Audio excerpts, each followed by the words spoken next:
direction of light, I draw a vertical line from that point, from that corner I just created, drawing a vertical line till it hits the top edge of that small ellipse that I just constructed inside of this one.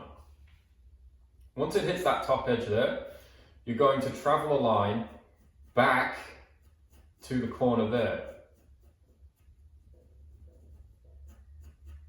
And this line, that's your direction of light, okay? That's the direction that it's coming from. And as you can see, it creates this angle like this, all right? So now what you can do, basically, when you're doing like shadow shapes, a new sort of profile line is kind of created, right? So have a look at where this direction, this line here, intersects with this ellipse. Basically what it does is it's kind of traveling like this.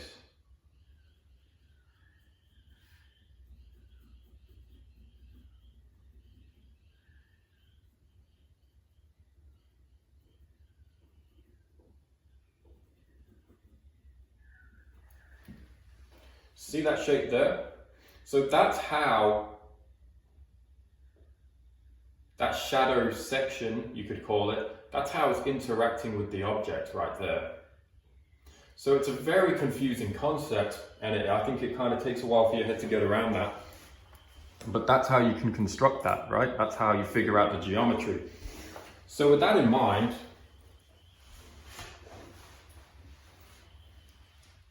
and you can see that this angle that I've created here, it doesn't touch any of this. So that tells me that all of that area is basically in shadow. So now what I'm going to do is I'm going to choose a point anywhere along here, and I'm going to construct the same angles now.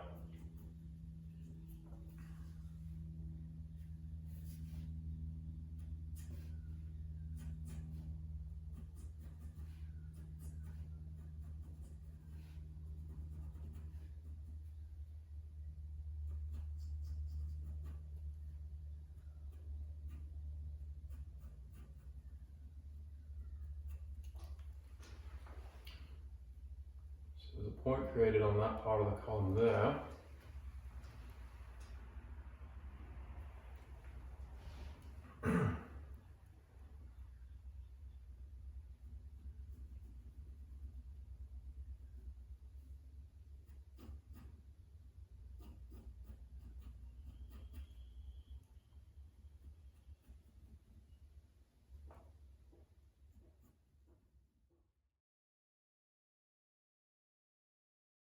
As it gets closer to the edge, right?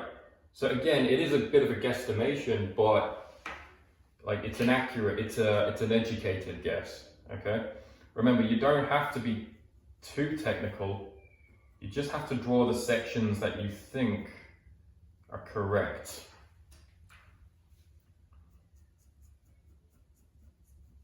So you can see where this part of this curved section and this angle of light meet.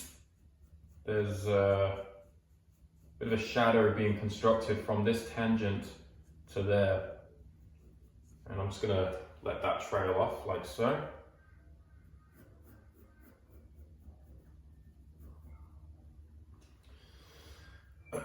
Okay, let me switch pencils real quick. Let's discuss this curved form, right? There is a point where it's not going to be receiving any light, because you see how this part of the curve is facing down, like it's curving in, and then this part of the plane is facing downwards. That means it's not receiving any light. So a quick way to sort of figure that out is to kind of draw the angle of light on the side over here, and just kind of see where that tangent is, or where it's likely to be. So I would probably say it's about there. And then just with a soft pencil, I'm using 6B right now, but just with a soft pencil, just kind of create a very soft edge of that shade.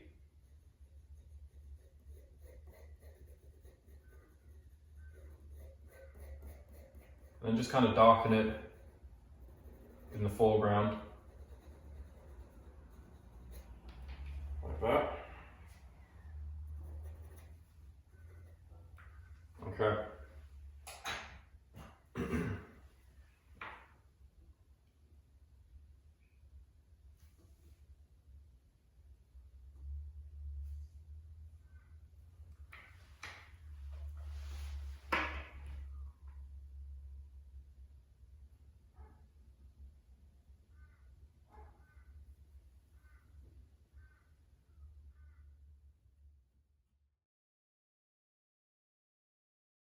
Sharpen up the edges in between the tones so that there's a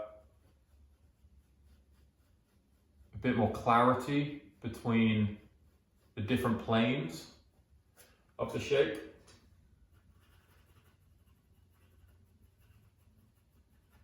Just like along this edge here, just kind of gently stroking that, trying to fill the gaps of the paper. That's really what I'm trying to do. See, the thing is, when you use soft pencils are great for laying tone onto the page.